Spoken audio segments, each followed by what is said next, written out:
नमस्कार। मैं हूं सुभाशीष दत्ता, डेप्यूटी एडिटर जागरण न्यू मीडिया के साथ, और आप देख रहे हैं जागरण डायलॉग्स। आज के इस सेशन में हम बात करने वाले हैं ऑब्स्ट्रक्टिव स्लीप एपनिया के बारे में, और साथ ही में हम जानेंगे इस बीमारी से जुड़े लक्षण, कारण और उपचार के बारे में। आज हमारे साथ एक खास मेहमान हैं जिनका मैं परिचय कराना चाहूंगा। We have with us doctor Sandeep Mittal, consultant respiratory and sleep medicine, Medanta hospital. Sir, आपका बहुत बहुत स्वागत है। Thank you, thanks a lot, thanks. समय को जाया ना करते हुए हम सवालों का सिलसिला शुरू करेंगे। सो डॉक्टर संदीप, मेरा पहला सवाल आपसे ये है, हमें बताइए ऑब्स्ट्रक्टिव स्लीप एपनिया के बारे में, बिकॉज बहुत कम इंफॉर्मेशन अवेलेबल है। और जैसा कि हमने देखा है अभी पिछले कुछ दिनों में ओएसए के बारे में बहुत ज्यादा सवाल लोग कर रहे हैं, क्योंकि मशहूर जो बॉलीवुड कंपोजर है बपी लाहिरी, उनकी डेथ के बाद ये जो सवाल है ये लोगों के मन में है। तो थोड़ा हमें बताइए इस बीमारी के बारे में। देखिए, ऑब्स्ट्रक्टिव स्लीप एपनिया, जैसा कि इसके नाम में ही हमें पता चल रहा है कि एक तरह की ऑब्स्ट्रक्शन होती है सोते हुए। स्लीप में एपनिया हो जाता है। एपनिया का मतलब होता है कि ब्रीदिंग का बंद हो जाना, दैट इज कॉल्ड एपनिया। और ऑब्स्ट्रक्टिव स्लीप एपनिया का मतलब है कि सोते सोते किसी ऑब्स्ट्रक्शन की वजह से आपकी ब्रीदिंग का रुक जाना। जनरली हमें देखा है कि जो लोग खर्राटे लेते हैं उनमें एक तरह का पैटर्न बनता है। पहले जो खर्राटे का वॉल्यूम होता है कम होता है, धीरे धीरे बढ़ता है, एक पॉइंट पे जाके फिर थोड़ा कम होना शुरू होता है। और तब एक समय आता है जब पेशेंट बिल्कुल खर्राटे लेना भी बंद कर देते हैं, कोई आवाज नहीं आती उसके सांस लेने में। तो ऐसे में उस टाइम पे ना तो हवा का कोई आदान प्रदान नहीं होता, ना हवा अंदर जा रही है ना बाहर जा रही है। उस सिचुएशन को कहते हैं एपनिया। उस पॉइंट पे जब पेशेंट कुछ समय बिता लेता है तो सडनली उसका ब्रेन को सिग्नल जाता है कि आपको तो ऑक्सीजन ही नहीं मिल रही। उस टाइम पे एकदम से वो झटके में पेशेंट उठता है, खड़ा होता है, अपने खराटे फिर से लेना शुरू कर देता है। जैसे हम कहते हैं कैचिंग द ब्रेथ। तो अपनी ब्रेथ को दोबारा कैच करने के लिए एकदम से फिर से खड़ा होता है। ये क्लासिकल डिस्क्रिप्शन है ऑब्स्ट्रक्टिव स्लीप एपनिया की। तो ऑब्स्ट्रक्टिव स्लीप एपनिया अपने आप में एक बहुत बड़ा एक सिंड्रोम बन गया, एक बीमारी बन चुका है, जिसके साथ और सारी बीमारियां भी रिलेटेड है, जैसे बीपी का होना, शुगर का होना, मोटापे का होना। तो ऑब्स्ट्रक्टिव स्लीप एपनिया को अगर हम डेफिनेशन में बोलेंगे तो पार्शियल और complete collapse of the upper airway during sleep is called sleep apnoea. तो ये जो है हमारा जो अपर एयरवे, जिसको हम गले का रास्ता बोलते हैं, जब हम सोते हैं तो कुछ समय के लिए कोलैप्स कर जाता है, यानी कि बंद हो जाता है। अगर हम अपने गले के रास्ते और फेफड़े को एक ट्यूबुलर स्ट्रक्चर की तरह अगर देखें, जैसे एक ट्यूब के साथ एक बैलून बंधा हो, तो ट्यूब के रास्ते को अगर हम हाथ से पिंच कर दे तो उस टाइम पे ना तो हवा गुब्बारे से बाहर जा सकती है ना उसके अंदर जा सकती है। आदमी को अगर लगेगा मेरा गला चोक कर रहा है, तो that is the situation we call obstructive sleep apnoea. जी। तो सर, मैं इससे मिलता जुलता आपसे पूछना चाहूंगा कि क्या ओएसए के डिफरेंट टाइप्स भी होते हैं, या सिर्फ ये एक ही टाइप की बीमारी है, या इसके कुछ और भी टाइप्स होते हैं? देखिए, अगर हम ओएसए सिर्फ ओएसए की बात करें तो ओएसए तो क्लासिकली यही होता है कि सोते समय आपके गले का रास्ता चौक हो जाना, जिसको कई लोग आम भाषा में कहते हैं रात को फंदा लगता है मुझे, रात को गला चौक हो जाता है, नींद से उठना पड़ता है, सांस नहीं आता। या फिर क्या कहते हैं, सोते सोते सांस रुक जाता है। कोई आपके जो साथ में जो कोई सो रहा है, आपके सगे संबंधी, वो आपको बताते हैं कि इनका ना रात को सोते सोते गला चौक हो जाता है, सांस लेना बंद कर देते हैं। परंतु अगर मरीज से पूछा जाएगा सुबह तो उसको कुछ नहीं याद होगा, उसको लगेगा कि मैं तो आराम से सोया हूँ। बट पूरी रात ये साइकिल चलता रहता है, चलता रहता है। तो ये ऑब्स्ट्रक्टिव स्लीप एपनिया है। दूसरी और टाइप्स होती हैं, जैसे ओबेसिटी हाइपोवेंटिलेशन सिंड्रोम, वो एक डिफरेंट टाइप है, जिसमें क्या कहते हैं आदमी को सांस ही कम आता है, हाइपोवेंटिलेशन में चला जाता है। ओवरऑल बॉडी के जो वेंटिलेशन है वही कम होती है ओबेसिटी की वजह से। या फिर एक दूसरी प्रकार है जिसमें सेंट्रल स्लीप एपनिया बोलते हैं, जो कि हमारे ब्रेन से रेगुलेटेड होती है, जिसमें ब्रेन के कोई सिग्नलिंग में प्रॉब्लम होती है, तो वो अपनी बॉडी को सिग्नल नहीं दे पाता सोते समय कि आपको सांस लेना है, तो वो सेंट्रल स्लीप एपनिया होता है। ऑब्स्ट्रक्टिव स्लीप एपनिया होता है जिनका सब कुछ नॉर्मल है पर गले के रास्ते में किसी प्रकार से चोकिंग आ रही है, तो that is obstructive sleep apnoea. Thank you. Sir, मेरा दूसरा सवाल आपसे ये है कि जैसा कि आपने बताया कि बहुत समय पे मरीज को पता नहीं लगता है कि उनको ये सिम्टम या ये सिंड्रोम है, तो इसके कौन से ऐसे अर्ली वार्निंग साइंस हैं जिनके बारे में लोगों को सचेत रहना चाहिए?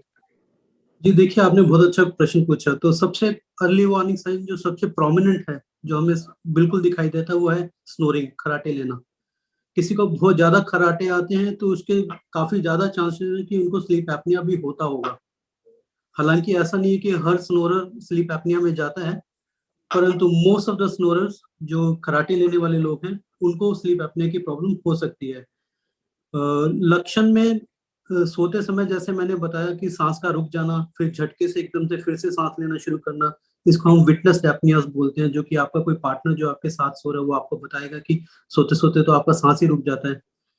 पहला तो लक्षण ये है। दूसरा है जो सबसे प्रोमिनेंट है कि सुबह के टाइम पे आपको टायर्डनेस रहना, थकावट रहना, सारा दिन बैठे बैठे नींद आते रहना, एक्सेसिव डे टाइम स्लीपीनेस बोलते हैं। जैसे कहीं वेटिंग लॉबी में आप वेट कर रहे हैं किसी की, तो वहां पे झपकी आ जाना। आपने कई बार फिल्मों में भी देखा होगा कि एक टीचर क्लास में पढ़ाने आया, चेयर पे बैठा, वो बैठा बैठा ही सो गया, वो सारे बच्चे जी हंस रहे हैं। तो इस जी तरह की सिचुएशन, आप मूवी देख रहे हैं, आप टीवी देख रहे हैं, बैठे बैठे सो गए। और सिवियर प्रॉब्लम में कई बार तो ऐसा होता है कि आदमी गाड़ी चलाता चलाता सो जाता है। दैट इज द वो सबसे भयानक सिचुएशन है कि आप गाड़ी चलाते चलाते सो जाएंगे, अपने स्टेयरिंग व्हील पे ही सो जाएंगे, अपनी बाइक पे ही सो जाएंगे। तो वो इसकी काफी बड़ी हुई स्टेज का एक वो लक्षण है। जी उसके अलावा कई लक्षण इस तरह के होते हैं कि सुबह उठते ही किसी का गला बहुत सूखता है, जी बहुत ज्यादा गला सूखना डेली, या फिर मॉर्निंग हेडेक्स होना। सुबह उठते हैं हमेशा हेडेक रहता है, सुबह उठते ही हमेशा टायर्ड फील करना, फ्रेश फील ना करना।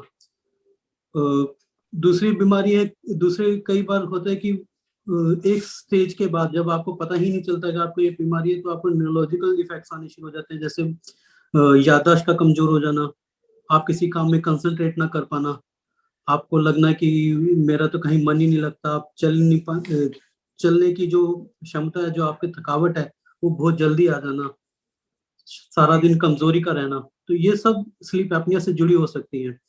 एक इसके अलावा अगर किसी को बीपी है, बीपी का कंट्रोल ना हो पाना किसी भी दवाई की वजह से, आपने बहुत सारी दवाइयां ट्राई कर ली, आपका बीपी कंट्रोल नहीं हो रहा, ऐसे सिचुएशन में भी आपको एक बार सोचना चाहिए कहीं आपको ऑब्स्ट्रक्टिव स्लीप एपनिया तो नहीं है। इसी तरह से शुगर आपके, जो आपने बहुत सारी इंजेक्शन ट्राई कर लिए, बहुत सारी दवाइयां ट्राई कर ली, फिर भी कंट्रोल नहीं हो रहा, ऐसे मरीजों को भी सोचना चाहिए कि कहीं आपको ऑब्स्ट्रक्टिव स्लीप एपनिया नहीं है। एक होता है कि बार बार रात को यूरिन के लिए उठना, पेशाब के लिए उठना। कई लोगों को रात को बहुत ज्यादा पेशाब आता है, तो हर बार हम सोच लेते हैं कि शायद ये शुगर की वजह से होगा, या फिर ये प्रोस्टेट की वजह से होगा, जिसमें गदूर का बड़ा होना, जिसको बीपीएच बोलते हैं, बिनाइन प्रोस्टेटिक हाइपरप्लेजिया, उसकी वजह से होता है।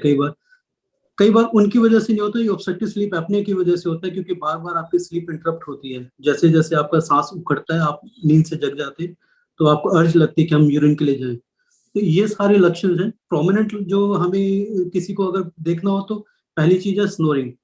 दूसरा, उस स्नोरिंग के दौरान अगर आपका सांस रुकता है, आप झटके से उठते हैं, ये श्योर श्योर साइन है कि आपको क्या स्लीप एपनिया होगा। उसके अलावा मॉर्निंग में टायर्डनेस रहना, फॉरगेटफुलनेस होना, भूल जाना, याददाश्त कमजोर हो जाना, थकावट रहना, मोटापे का बढ़ना, किसी काम में मन ना लगना, ये सब चीजें ऑब्स्ट्रक्टिव स्लीप एपनिया के लक्षण हो सकते हैं। ठीक है। सर मेरा अगला सवाल जो है एक मिलता जुलता सवाल है। जैसा कि हमने देखा है सर कि मोस्टली पेरेंट्स में या फिर ओल्ड एज थोड़ा जो रिलेटिव्स होते हैं उनमें स्नोरिंग की प्रॉब्लम बहुत होती है, इंडिया में खास करके हमने देखा है फैमिलीज में। तो जैसा कि आपने बताया कि ये सारे जो सिम्टम्स हैं बहुत समय पे आते हैं बट हम इग्नोर कर देते हैं या पेशेंट्स उनको इग्नोर करते हैं। तो हमें बताइए कि लोगों को कब डॉक्टर के पास जाना चाहिए। वो एक सवाल लोगों के मन में रहता है कि अब मुझे हो रहा है तो मुझे अब डॉक्टर के पास जाना चाहिए। तो किस स्टेज पे देखिए, लोगों को डॉक्टर के हाँ, पास जाना चाहिए। देखिए पहली बात तो है कि ओवरऑल अवेयरनेस की कमी है हमारे इंडिया में। हमें जैसे हमारे पास भी कोई पेशेंट आता है, तो उसको ये सुन के बड़ा अटपटा सा लगता है कि नींद भी कोई बीमारी हो सकती है, ये खराटे लेना भी कोई बीमारी हो सकती है। तो उनको पहली बात तो हमें कन्विंस करना ही बड़ा मुश्किल लगता है। अभी आपके माध्यम से आपने ये जो प्रोग्राम रखा है, अभी रिसेंटली एक बहुत बड़े संगीतकार की जैसे इस जी बीमारी की वजह से मृत्यु हुई है, उसकी वजह से लोगों का एक ध्यान आकर्षित हुआ कि ये भी एक बीमारी है। तो पहली चीज तो हमें सोचनी कि अवेयर रहना है इस बीमारी के बारे में, कि this can be a problem, this can be a disease itself, that can lead to many other diseases. तो पहली बात तो अवेयरनेस। दूसरा है कि जैसे मैंने बताया कि इन लक्षणों की ओर ध्यान देना। किसी का रात में सांस टूटता है, बार बार सांस रुकता है, he gasp for breath at night, उसको रात को उठ के सांस लेने की जरूरत पड़ती है। तो एक बार मन में आना चाहिए कि ये हमें स्लीप एपनिया के लक्षण हो सकते हैं। सारा दिन में निढाल पड़े रहना, एनर्जी का ना होना, थकावट रहना, दिन में बैठे बैठे सोते रहना, अगर ऐसी सिचुएशन आनी शुरू हो गई तो आपको एक बार डॉक्टर की सलाह लेनी चाहिए और स्लीप स्टडी के लिए आपको जाना चाहिए। सर मेरा अगला सवाल आपसे ये है कि ऑब्स्ट्रक्टिव स्लीप एपनिया के कॉजेस क्या क्या हैं, और क्या ये बीमारी जैसा कि आपने बताया कि ओबेसिटी से भी लिंक्ड है, या कोई ऐसे रिस्क फैक्टर्स कुछ और हैं जिनसे कि ओएसए लिंक्ड होता है? जी देखिए, कई सारे कारण हैं ऑब्स्ट्रक्टिव स्लीप एपनिया के। सबसे पहला इंपॉर्टेंट कारण है कि मेल जेंडर का होना। ये बीमारी मेल्स में ज्यादा कॉमन है। अगर किसी 10 में से अगर 9 मेल्स को होते तो फीमेल में सिर्फ 2 फीमेल्स को ही होगी। इसका एक कारण, बड़ा कारण ये है कि मेल्स में जो फैट डिस्ट्रीब्यूशन होता है, जो मेल के शरीर का जो फैट का डिस्ट्रीब्यूशन होता है ज्यादातर नेक के अराउंड रहता है, गले के अराउंड रहता है। जी। फीमेल्स में उतना नहीं होता। दूसरा है, इंडियन मेल में हमें देखने में आता है ज्यादातर मेल्स की शॉर्ट नेक होती है, लंबी नेक नहीं होती, हालांकि फीमेल्स की थोड़ी लंबी नेक रहती है।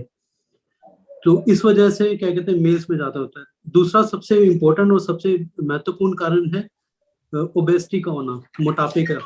मोटापे का बहुत बड़ा रोल है इसमें, खासकर ऐसा मोटापा जो आपकी गर्दन के अराउंड होता है, जो आपका जो गले का जो फेरेंजियल फैट पैड है, इसके अराउंड अगर आपका फैट काफी ज्यादा इकट्ठा है तो बहुत बड़ा कंट्रीब्यूटिंग फैक्टर है आपके मोटापे का। जिनकी यहाँ से डबल चिन हो जाती है, गले का मांस बड़ा हो जाता है, जिसको हम आम भाषा में बोलते हैं फैट इकट्ठा हो गया, छोटी सी गर्दन है, गर्दन दिखाई नहीं देती, ऐसे लोगों में ऑब्स्ट्रक्टिव स्लीप एपनिया होना तय है लगभग।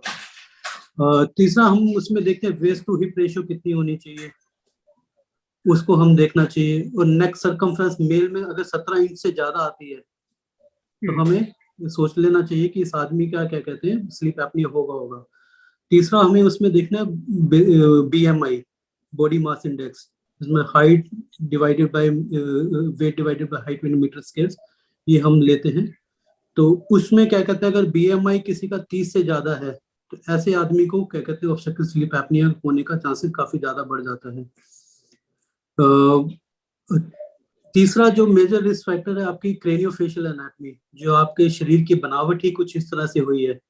उसमें 2 तरह की चीज आती है, जैसे आपका सॉफ्ट टिश्यू है, किसी की टंग जो जबान है बहुत ज्यादा मोटी है जरूरत से ज्यादा, उसका मुंह जो खुला के देखते हैं हम, मुंह पूरा खुल नहीं पाता, इसको मल्लम पट्टी टेस्ट बोलते हैं, पूरा मुंह खोल ही नहीं पाता। कई लोग होते हैं पूरा बहुत बड़ा मुंह खोलते हैं, कई को बहुत छोटा सा मुंह खुलता है। जिनका छोटा मुंह खुलता है उनमें चांसेस ज्यादा होते हैं कि स्लीप एपनिया होगा। जिनकी टंग ज्यादा मोटी है उनमें ज्यादा चांसेस है कि स्लीप एपनिया होगा। या फिर आपका क्या कहते हैं जो जॉ है, नीचे वाला जॉ है वो रिसीडिंग जॉ है, पीछे की तरफ धका हुआ है। कईयों का देखा होगा कि जो ठोड़ी है वो बहुत पीछे की तरफ होती है, तो ये रिसीडिंग जॉ है, ये बहुत बड़ा फैक्टर है। उसके लिए हमें ओरल अप्लायंसेज वगैरह लगा के जॉ को आगे की तरफ धकेलना पड़ता है, तो ये कारण हो सकता है। उसके अलावा दूसरे फैक्टर्स हैं, जेनेटिक फैक्टर्स हैं। किसी को फैमिली में अगर स्लीप एपनिया की प्रॉब्लम है तो ये देखा गया है कि और मेल मेंबर्स जो फैमिली के उनको भी ज्यादा चांसेस रहेंगे, 40 to 60% चांसेस रहेंगे कि उनको भी कहीं ना किसी एक स्टेज पे जाके स्लीप एपनिया की प्रॉब्लम होगी। तो अगर मेजर फैक्टर की बात करें तो ओबेसिटी है, मोटापे को कम करना, पेट का मोटापा और गर्दन का मोटापा दोनों ही इंपॉर्टेंट है। जी। सर मेरा अगला सवाल आपसे ये है कि मैं आपके माध्यम से ये हमारे दर्शकों को हम ये संदेश देना चाहते हैं कि ऑब्स्ट्रक्टिव स्लीप एपनिया अगर अनट्रीटेड रहा तो कितना डेंजरस हो सकता है, थोड़ा इस बारे में बताइए। देखिए, ऑब्स्ट्रक्टिव स्लीप एपनिया में होता क्या है कि जैसे हम सोते हैं तो सोने की हमारी कई स्टेजेस होती हैं, स्टेज 1, स्टेज 2, स्टेज 3। फिर हमारी एक स्टेज आती है सपनों, जिसमें हम बहुत गहरे सपने देखते हैं, जिसको हम आरईएम स्लीप बोलते हैं, हमारी आंखें घूमती हैं उसमें। तो जैसे जैसे हमारी स्लीप की स्टेज बढ़ती है, जैसे जैसे हम डीप स्लीप में जाते हैं, तो हमारी बॉडी की जो मसल्स है वो रिलैक्स करती जाती है। बॉडी की मसल रिलैक्स करती है तो हमारी गले की मसल्स भी रिलैक्स करती है। तो जैसे हम डीप स्लीप में जाएंगे तो गले की मसल रिलैक्स करके वो कोलैप्स कर जाएंगी।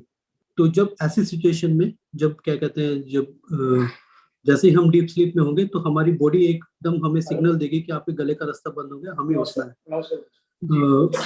तो जो इस सिचुएशन में जो इफेक्ट आते हैं बॉडी पे, सबसे बड़े जो इफेक्ट होता है वो है इंटरमिटेंट हाइपोक्सिया का।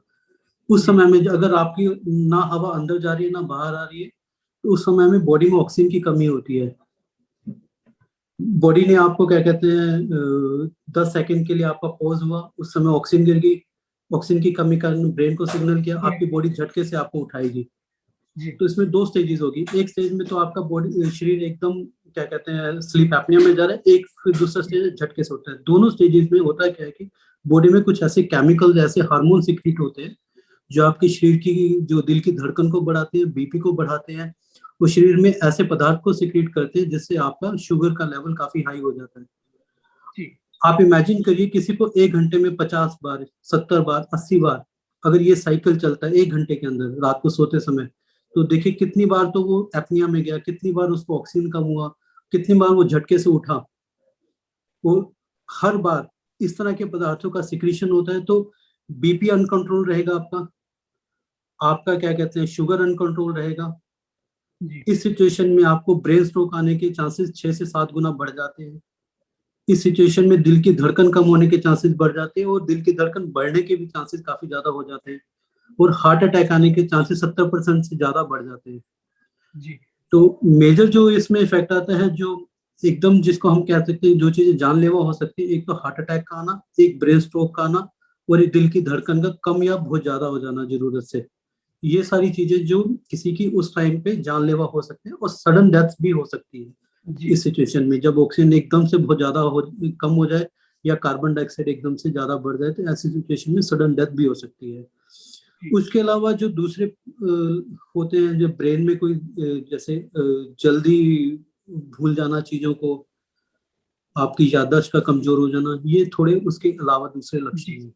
तो बेसिकली ये कहना डॉक्टर साहब सेफ रहेगा कि अगर अनट्रीटेड रहे तो ये काफी डेंजरस हो सकता है। देखिए अनट्रीटेड बिल्कुल बहुत डेंजरस है। अगर आपको 35 साल की उम्र में ही पता लगना शुरू हो गया है कि आपको ये बीमारी के लक्षण आ रहे हैं, तो आपको उसी समय ट्रीट करना चाहिए, इससे भागना नहीं चाहिए। आप ये नहीं सोच सकते कि ये तो यार इतनी जल्दी छोटी उम्र में ही हो गया, अभी से ये सब करना पड़ेगा, इसका इलाज करना पड़ेगा, आगे चल के क्या होगा। नहीं, ऐसा नहीं है। अगर आपको 35 साल की उम्र में हो गए, तो आप मान के चलिए आगे आने वाले 5 साल में ये बीमारी कितने गुना बढ़ जाएगी, और आपके साथ जो बीपी की समस्याएं आनी शुरू होगी, जो हार्ट की प्रॉब्लम आनी शुरू होगी, हार्ट के जो पल्मोनरी आर्टरी प्रेशर जो बढ़ेंगे, इन सबसे हार्ट भी फेल हो सकता है, आपका स्ट्रोक भी आ सकता है आपको। जी सर, मेरा अगला सवाल इसी से मिलता जुलता है कि अब हमें थोड़ा इसके ट्रीटमेंट के बारे में बताइए। जो ट्रीटमेंट इसके अवेलेबल है, इस बारे में थोड़ा बताइए। देखिए, ट्रीटमेंट में जाने से पहले हम ये डिस्कस करना चाहेंगे कि इसका पता कैसे चलाया जाए। जी। सिर्फ पेशेंट के कहने पे मुझे ऐसा होता है कि हम किसी का ट्रीटमेंट नहीं शुरू कर सकते। जी। तो हमारा जो मेन ऑब्जेक्टिव है इसमें, हमें पता लगाना कि कितनी ऑब्स्ट्रक्शन है पेशेंट को, 1 घंटे में कितनी बार उसका सांस रुकता है, उस सांस रुकने के दौरान कितनी ऑक्सीजन कम हो जाती है, उस ऑब्स्ट्रक्शन को हमें ओवरकम करने के लिए हमें कितने प्रेशर की जरूरत है। जैसा मैंने आपको पिछली बार एक सवाल पहले भी मैंने आपको बताया था कि हमारा रास्ता एक पाइप की तरह है। अगर वो पाइप की दीवारें कोलैप्स कर रही है, जैसे एक स्ट्रॉ होती है जैसे हम जिसमें कोल्ड ड्रिंक पीते हैं, अगर तो हम उसमें सक्शन करेंगे तो वो कोलैप्स हो जाती है, अगर हम उसमें फूंक मारेंगे तो फैलती है। तो यही इस प्रिंसिपल को लेते हुए इसका ट्रीटमेंट भी डिवाइस किया गया है। पहले हमें स्लीप स्टडी करनी है। वो स्लीप स्टडी 2 तरह से होती है, या तो आपके इंस्टीट्यूशन बेस्ड हो सकती है, या आपके घर पे भी स्लीप स्टडी हो सकती है, जिसको होम स्लीप स्टडी बोला जाता है। हमें ज्यादातर इंस्टीट्यूशन बेस्ड स्लीप स्टडी ही करवानी चाहिए। क्यों? जिन लोगों को बीपी है, जिन लोगों को हार्ट की प्रॉब्लम है, जिन लोगों को शुगर है ऑलरेडी, उनकी स्लीप स्टडी हमेशा इंस्टीट्यूट में ही होनी चाहिए। जो लोग हैबिचुअल स्नोरर हैं, जिनको स्नोरिंग आती है, जिनको लगता है कि मुझे हो सकता है, अदरवाइज कोई प्रॉब्लम नहीं है, यंग एज है, उनको फिर भी हम मान सकते हैं कि हम होम स्लीप स्टडी में उनकी जांच कर सकते हैं, पता लगा सकते हैं कि किस लेवल का ऑब्स्ट्रक्शन है, कितनी ऑक्सीजन गिरती है उसको। तो स्लीप स्टडी 2 स्टेजेस में होती है। पहले 3 घंटे जो रात को सोना पड़ता है हॉस्पिटल में, उसमें पहले 3 घंटे में हम डायग्नोस्टिक करते हैं, जिसमें पता लगाते हैं कितनी ऑब्स्ट्रक्शन है, कितने प्रेशर की रिक्वायरमेंट है। दूसरी बार हम एक मशीन लगाई जाती है जिसको सीपैप या बाईपैप डिवाइस बोला जाता है। उसको लगा के हमने देखा जाता है कि इस मशीन को लगाने से कितने प्रेशर पे आपका गले का रास्ता खुल जाता है। तो जो हम स्ट्रॉ वाला एग्जांपल ले रहे थे, अगर स्ट्रॉ में अगर जोर से फूंक मारेंगे तो उसकी दीवारें फैलेंगी, वो वही प्रिंसिपल है। अगर हम यहाँ से मुंह के रास्ते में एक प्रेशराइज एयर देंगे तो गले का रास्ता खुलेगा। आप इमेजिन कर सकते हैं गला एक स्ट्रॉ की तरह है, अगर मुंह के रास्ते से अगर जोर से प्रेशराइज एयर देंगे तो गले का रास्ता खुला रहेगा। तो जो हमारी डीप स्लीप में जो हमारा क्या कहते हैं गले का रास्ता बंद होता है वो बंद नहीं होगा, सारी रात ऑक्सीजन हवा का आदान प्रदान चलता रहेगा और पेशेंट स्लीप एपनिया में नहीं जाएगा। ये एक बेसिक उसका प्रिंसिपल है ट्रीटमेंट का। तो जब हम सीपैप लगाते हैं उसके पीछे भी हमारा यही मकसद है, सीपैप या बाईपैप डिवाइस जब हम लगाते हैं कि हमें पहले ये पता लगाना है कि कितने प्रेशर पे जाके इनके गले का रास्ता खुलता है, खराटे आने बंद हो जाते हैं और ऑक्सीजन में कोई कमी नहीं दिखाई देती। तो हमें वो देखना है। अगर हमें वो प्रेशर पता चल जाते हैं तो उसके बाद हम पेशेंट को अपने अगले दिन क्लिनिक पे बुलाते हैं, उनको बताया जाता है कि आपके अंदर इतनी समस्याएं आई हैं, आपका जो अपनिया हाइपोपनिया इंडेक्स है, जो एक इंडेक्स है इसका निकल के आता है कि आप लोग 1 घंटे में कितनी बार सांस रुकता है, उसका एक इंडेक्स होता है जिसको AHI या अपनिया हाइपोपनिया इंडेक्स बोलते हैं, वो कितना है। किसी का 50 आता है, किसी का 30 आता है। जनरली ये माना जाता है कि अगर 5 से ज्यादा का इंडेक्स आता है तो आपको स्लीप एपनिया है। अगर आपका 50 या 30 से ऊपर आता है तो सीवियर स्लीप एपनिया होता है। तो उसके लिए मशीन को रिकमेंड किया जाता है जो कि पॉजिटिव एयरवे प्रेशर थेरेपी जिसको बोलते हैं। सीपैप डिवाइस होते हैं, बाईपैप डिवाइसेस होते हैं। ये तो एक मेन स्टे ऑफ ट्रीटमेंट है। इसके अलावा जो आप और पूछना चाहेंगे और होता है कि जिनका जॉ की प्रॉब्लम होती है, ओरल अप्लायंसेस लगाए जाते हैं ताकि जॉ को थोड़ा सा मैंडिबल एडवांसमेंट डिवाइसेस बोलते हैं, ओरल अप्लायंस लगा के, जो कि हमारे हमारे हॉस्पिटल में डेंटल सर्जन इसको ज्यादा करते हैं। तो ये क्या कहते हैं, 2 तरह की तो डिवाइसेस की थेरेपी की। तीसरा होता है कि इसमें सर्जरी की जा सकती है, जो बहुत ज्यादा मोटे हैं, जिसका BMI 40 से ज्यादा है, बहुत ही ज्यादा ओबीज है। जैसे मैं क्लासिकल एग्जांपल लूं, अपने जो अभी संगीतकार जिनकी मृत्यु हुई, जिनकी ओबेसिटी बहुत ज्यादा थी, उनको हम एक सर्जरी ऑफर कर सकते हैं, बेरियाट्रिक सर्जरी कर सकते हैं जिसमें वेट रिडक्शन होगा। दूसरा है कि गले की सर्जरियां भी होती हैं जिसमें UPPP बोलते हैं, जिसमें यूवेलोपैलेटोफ्रेंजियोप्लास्टी होता है, जिसमें गले के कुछ जो मांस होता है बना हुआ उसको काट के या टंग को आगे की तरफ खींचा जाता है, परंतु वो बहुत एक्सट्रीम स्टेजेस की रिक्वायरमेंट है। 80 to 90% केसेस आपके सीपैप या बाईपैप से ही ठीक होते हैं और उनसे परहेज नहीं करना चाहिए। जी, तो डॉक्टर साहब इस बीमारी को क्योर किया जा सकता है अगर करेक्ट टाइम पे ट्रीटमेंट स्टार्ट हो जाए तो, ये इसका बेसिक हम सार इसका निकालते हैं। देखिए ये तो हो गया एक ट्रीटमेंट पार्ट जिसमें हम मशीन लगाएंगे पेशेंट को, परंतु अगर पूरी तरह से ठीक करने की बात आए तो सबसे इम्पोर्टेंट है कि पेशेंट का वेट रिडक्शन होना चाहिए, जो कि सबसे मुश्किल पार्ट है। लोग अपना वेट नहीं कम कर पाते हैं। जी। दूसरा क्वेश्चन आता है कि अगर वेट कम करना है तो कितना वेट कम करना है। देखिए कम से कम 10 किलो से 20 किलो का वेट अगर हम कम करते हैं तब जाके कहीं 50% तक हमारा जो स्लीप एपनिया वो ठीक होता है और इसका इमीडिएट इफेक्ट होता है। वो वेट रिडक्शन आप चाहे क्या कहते हैं बेरियाट्रिक सर्जरी से करवा सकते हैं, जो वेट रिडक्शन सर्जरी होती है, या फिर आप एक्सरसाइज करके अपनी डाइट को कंट्रोल करके कर सकते हैं। तो अगर आप मुझसे पूछा जाए कि इसका लॉन्ग टर्म सोल्यूशन क्या है, लॉन्ग टर्म सोल्यूशन है कि आप एक्टिव रहिए, आप अपनी एक्सरसाइजेस करिए, अपने वेट को 25 जो BMI है आपका जो कट ऑफ है, जो ओवरवेट का कट ऑफ है, उससे कम रखिए अपने वेट को अपनी हाइट के हिसाब से। तो ये इसका लॉन्ग टर्म सोल्यूशन हो सकता है, परंतु ये अचीव करना बड़ा मुश्किल है। इसलिए हम पहले लोगों को ये कहते हैं कि आप अपना ये जो साइकिल बन चुका है कि नींद ना आना, नींद की वजह से सारा दिन सोए रहना, और मोटापा आना, और नींद आना, तो ये जो एक विशियस साइकिल बन चुका है आपके, पहले उसको ब्रेक करना चाहिए। पहले आप अपने स्लीप एपनिया को ठीक करिए, आप अगले दिन फ्रेश उठेंगे, तभी आपके अंदर मोटिवेशन आएगी कि आप एक्सरसाइज भी कर पाएंगे, तभी आपका मन करेगा कि मुझे वेट रिड्यूस भी करना है, वरना तो आप सारा दिन बेड पे ही पड़े रहेंगे। जी डॉक्टर साहब, मैं एक आखिरी सवाल आपसे ये पूछना चाह रहा था। जैसा आपने अभी बताया, तो मेरा अगला सवाल आपसे यही था कि जैसा हमने देखा कि sir lifestyle related basically disease है, तो थोड़ा लाइफस्टाइल चेंजेस के बारे में बताइए जो कि लोगों को अपनाने चाहिए ताकि ऐसी बीमारियों को दूर रखा जा सके। देखिए लाइफस्टाइल चेंज में सबसे इम्पोर्टेंट है कि आपको क्या कहते हैं अपने खाने पीने पे ध्यान देना है, आपका वेट बढ़ने नहीं देना। किस तरह का खाना होना चाहिए आपका, carbohydrate less, protein high diet होनी चाहिए। कार्बोहाइड्रेट का मतलब आपके जो चावल हैं, आपके रोटी है, इनको आप कम मात्रा में लेना है, खासकर रात के समय में। अपने वेट कंट्रोल पे बहुत ज्यादा फोकस करना है। अगर आप जिम जा सकते हैं तो जिम जाइए, जरूर जाइए, सुबह उठ के एक्सरसाइज करिए, साइकिलिंग करिए। वेट को कंट्रोल रखना सबसे प्राइमरी जो लाइफस्टाइल चेंज है वो आप कर सकते हैं। दूसरा है नशीले पदार्थों से दूर रहना। अल्कोहल से बहुत, हमें अल्कोहल लेना तो इसमें एक बिल्कुल ऐसा हो जाता है कि आपने आग में पेट्रोल डाल दिया। अल्कोहल लेने के बाद क्या होता है कि गले का रास्ता और ज्यादा बंद हो जाता है, आप बहुत ज्यादा रिलैक्स कर जाते हो, ब्रेन आपको बहुत ज्यादा सोता है। तो अल्कोहल आपकी इस प्रॉब्लम को कई गुना ज्यादा, 10 से 20 गुना ज्यादा और बढ़ा देता है। तो कोई अगर स्लीप एपनिया का पेशेंट है, किसी डिप्रेशन में आके रात को कोई अगर शराब पी के सोना शुरू कर देता है तो वो, उसको बचा पाना बड़ा मुश्किल है ऐसे मरीजों को। तो शराब से तो बिल्कुल दूरी बना के रखनी है आपको, सिगरेट स्मोकिंग से दूरी बना के रखनी है। और ऐसी दवाइयां जो नींद लेके आती हैं, जो हिप्नोटिक्स होती हैं, जो नींद लाने वाली दवाइयां हैं, उनको अवॉइड करना है।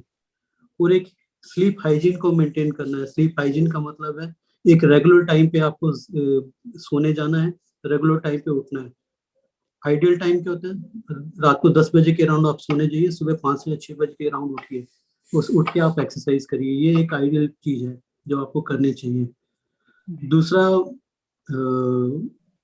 है कि अगर आपको कोई ऐसी नेजल ऑब्स्ट्रक्शन है, कई बार कईयों को एलर्जिक राइनाइटिस होता है, कई को नेजल पॉलिप्स होते हैं, अगर किसी को नाक की ऑब्स्ट्रक्शन है तो उसका इलाज करवाना चाहिए। कई बार उसका इलाज करवाने से भी ये समस्या काफी हद तक कम हो जाती है। थैंक यू डॉक्टर साहब। सवाल हमारे पास बहुत हैं लेकिन समय हमारे पास लिमिटेड है और इसी के लिए हम आज का ये सेशन यहीं पे वाइंड अप करना चाहेंगे। डॉक्टर संदीप, आपका बहुत बहुत शुक्रिया हमारे साथ जुड़ने के लिए और हमारे दर्शकों के सवालों का जवाब देने के लिए। जागरण डायलॉग का ये एपिसोड आप दैनिक जागरण के फेसबुक पेज पर देख सकते हैं और साथ ही में कुछ ही देर में ये episode Dainik Jagran YouTube channel पर भी अवेलेबल होगा। आज के लिए बस इतना ही। हम नेक्स्ट वेडनेसडे फिर मिलेंगे आपसे एक नए हेल्थ टॉपिक के साथ। तब तक के लिए शुक्रिया। Thank you.